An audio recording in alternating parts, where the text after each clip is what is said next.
একটু চোখ বন্ধ করে রাত্রেবেলা চিন্তা করবেন। মনে করেন আপনার হায়াত 60 বছর। কত বছর? মনে করেন, ফর এক্সাম্পল, চোখ বন্ধ করবেন আজকে বাসায় গিয়ে ঘুমানোর সময়, দোয়া দরুদ পড়ে চোখটা বন্ধ করে ভাববেন আদনান ভাই কথাটা বলে গেছে, একটু ভাবি। এইটুক যদি ভাবতে পারেন আজকে বাসায় গিয়ে, আজকে ওয়াজ আমার সফল ইনশাআল্লাহ। এই যে 200 কিলো আসছি, আবার 200 কিলো যাবো, ইনশাল্লাহ সফল। কি ভাববেন প্রিয় ভাই? আমিও কিন্তু তরুণ, আমি কিন্তু বুড়া হয়ে যাই নাই। বুড়া হয়ে গেছে এখনো? আচ্ছা, আপনিও তরুণরা একটু ভাবি, চোখ বন্ধ করে ভাববেন যে আল্লাহ পাক আপনাকে সৃষ্টি করেছিলেন আল্লাহর ইবাদত করার জন্য। সূরা জারিয়াত 56 নম্বর আয়াত, ওয়া মা খালাকতুল জিন্না ওয়াল ইনসা ইল্লা লিয়াবুদুন। 1 2 আল্লাহ পাক আপনাকে সৃষ্টি করেছিলেন যাতে করে আল্লাহর দিনটাকে আপনি আল্লাহর জমিনে প্রচার করেন, প্রসার করেন, প্রতিষ্ঠা লাভ করেন। এই দুইটা আপনার কাজ ছিল। এখন আপনার বয়স হয়ে গেছে 30 বা 25, ধরে নেন যে আপনার হায়াত 60 বছর। তার মানে আপনার জীবনে বাকি আছে এখন 30 বছর।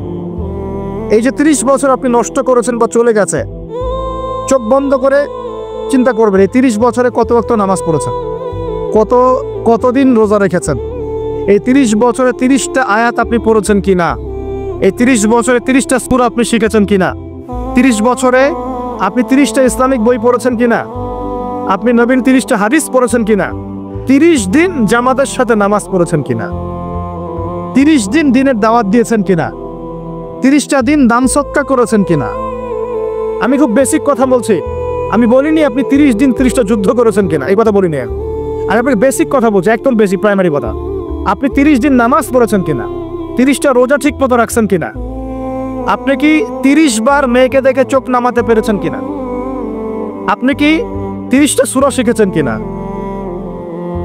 30 বার আপনি কি রাসূলের জীবনী পড়েছেন কিনা, তার হাদিস পড়েছেন কিনা, আপনি কি নবী সাল্লাল্লাহু আলাইহি ওয়াসাল্লামের স্ত্রীদের নাম জানেন কিনা, তার জীবনী জানেন কিনা, আকীদা কি জিনিস আপনি জানেন কিনা, 30টা মাসলা মাসাইল আপনি বোঝেন কিনা। আপনি চিন্তা করবেন, এই একটা চিন্তা আপনার জীবনটাকে বদলে ফেলবে ইনশাআল্লাহ।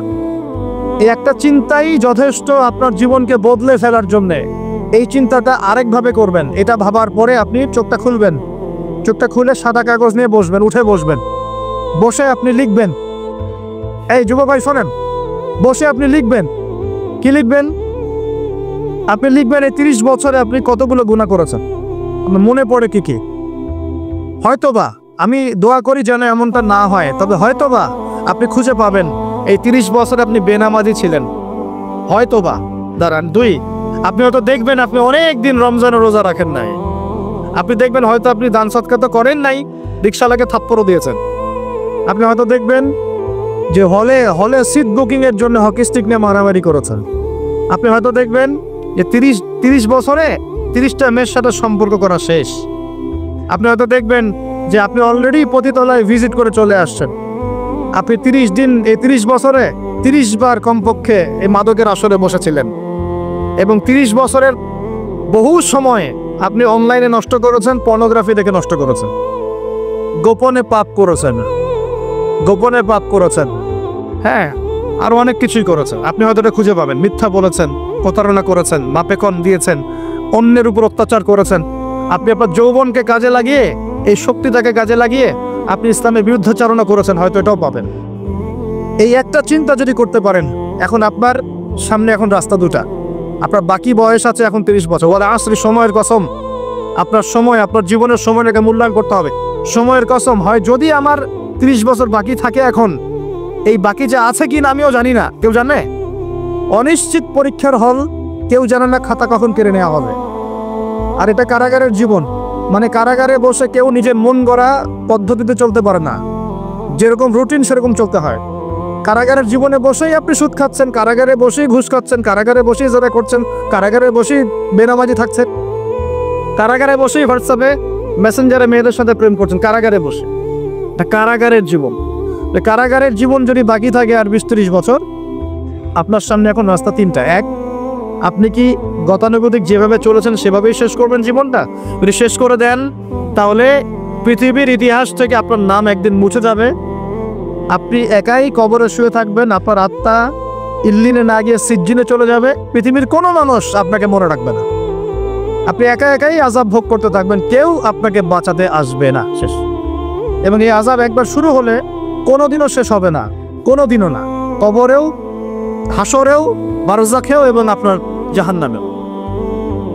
এটা একটা অপশন। 2 নম্বর অপশন, আপনি নিজেকে সংশোধন করলেন, সংশোধন করে গতানুগতিক মুসলিম হলেন। গতানুগতিক মুসলিম কেমন? হ্যাঁ, তওবা করেছি, এখন আমি মাশাআল্লাহ 5 ওয়াক্ত নামাজ টুকটাক পড়ার চেষ্টা করি, আমি মিথ্যা কথা বলি না, আমি হালাল খাওয়ার চেষ্টা করি, হ্যাঁ, আমি পার্ট টাইম কিছু দাওয়াতি কাজ করি, এবং আমি আমার পরিবার নিয়ে সুখে শান্তিতে বসবাস করার চেষ্টা করছি। আমি কোনো ঝুঁকির মধ্যে যাই না, ঝুঁকিতে যাই না, মানে আমি সৎ কাজেও আদেশ করি কিন্তু ঝুঁকিতে যাই না, মানে কোনো কিছু এমন কোনো কিছু করি না যাতে আমার উপর কোনো বিপদ আসবে, এটাতে আমি যাই। এটা গতানুগতিক মুসলিম চলছে। আর একটা হচ্ছে সমাজ পরিবর্তনকারী মুসলিম। এরা কেমন? এরা নিজেরা তো জ্ঞান অর্জন করেই এবং জ্ঞান অনুযায়ী আমলও করে, তারা সৎ কাজে আদেশও করে, একই সাথে অসৎ কাজে নিষেধও করে, সত্যটাকে নির্ভীকতার সাথে, সাহসিকতার সাথে, হিকমার সাথে সবার সামনে উপস্থাপন করে, আল্লাহর কাছে দোয়া করে এবং সমাজটাকে পরিবর্তন করে ফেলার চেষ্টা করে। এরা হচ্ছে আহসান, সবচেয়ে উত্তম শ্রেণী। কিভাবে বললাম উত্তম শ্রেণী? নবীজি বলছেন তোমাদের সামনে একটা জামানা আসবে, এটাও শেষ জামানা হাদিস। তোমাদের সামনে একটা জামানা আসবে, জামানা সবরিন, কঠিন সবরের জামানা, ঈমান ধরে রাখা হাতে জ্বলন্ত আগুন ধরে রাখার মতো হবে।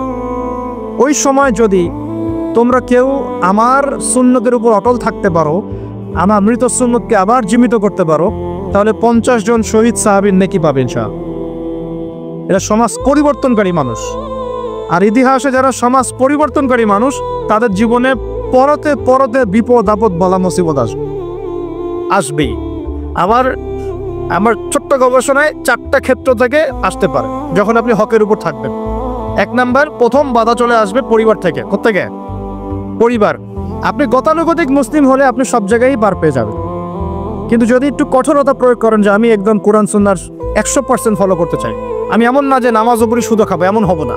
আমি নামাজও পড়বো, শুধু খাবো না, আমি রোজাও রাখবো, আমি যাকাতও দিব, আমি হজ উমরাও করবো, আল্লাহর বিধানের প্রতি শ্রদ্ধাশীলও থাকবো, আমি চেষ্টা করবো ইসলামটা প্রসার করার, প্রতিষ্ঠার চেষ্টা করবো। তখন আপনার প্রথম বাধা আসবে পরিবার থেকে।